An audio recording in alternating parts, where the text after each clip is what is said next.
करण शेरावाली दा भूल सांचे दरबार की जय। सबसे पहले तो आप सभी देश विदेश से माता रानी के भक्तों को, माता रानी के प्रेमियों को, सभी देखने वालों को नवरात्रि की बहुत बहुत और हार्दिक शुभकामनाएं। साथियों और मेरे फेसबुक परिजनों, आप लोग देख रहे हैं नवरात्रि का पहले दिन की जो सजावट है माता रानी के दरबार मां वैष्णो देवी के भवन में, उसका ताजा तरीन नजारा। देश विदेश से माता रानी के भक्तों की जो संख्या है इन पावन नवरात्रों में बहुत ज्यादा देखने को मिल रही है और हर कोई माता वैष्णो देवी के दरबार में दर्शन करने के लिए उत्साह है। इसलिए साथियों, देश विदेश से आने वाले जितने भी भक्त हैं वो बड़ी हर्षोल्लास के साथ अपनी अपनी यात्रा परिवार संग कर रहे हैं, जिसकी तस्वीरें आप लोग सीधे भवन से देख रहे हैं, क्योंकि ये नज़ारा आपको सिर्फ और सिर्फ माता रानी के पावन नवरात्रों में ही देखने को मिलता है।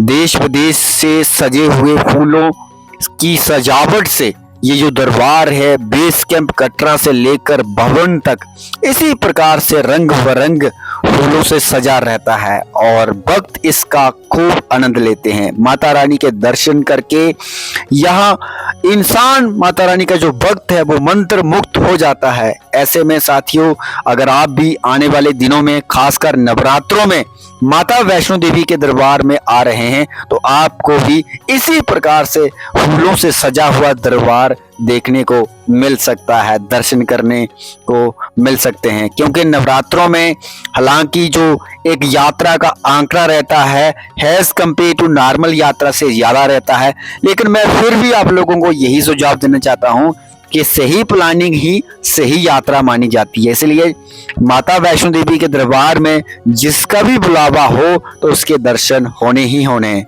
ऐसे में आप लोग देख रहे हैं तस्वीरों के माध्यम से रंग बिरंगे फूलों से सजा है मां वैष्णो देवी का दरबार और बेहद सुहाना मौसम भी इस जम्मू कश्मीर में बीते दिनों से रहा है और आने वाले दिनों में भी जो है मौसम काफी सुहाना रहेगा।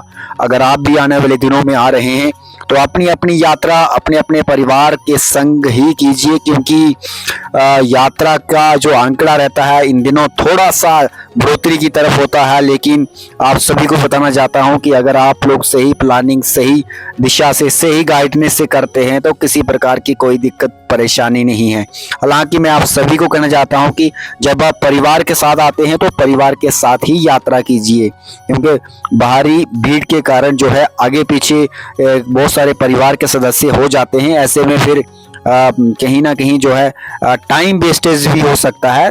तो इसलिए आप सबसे आग्रह है कि मां वैष्णो देवी के इन पावन नवरात्रों में जरूर आइए और दर्शन कीजिए और माता रानी का आशीर्वाद लीजिए। वीडियो अच्छी लगे तो दोस्तों शेयर सब्सक्राइब करना मत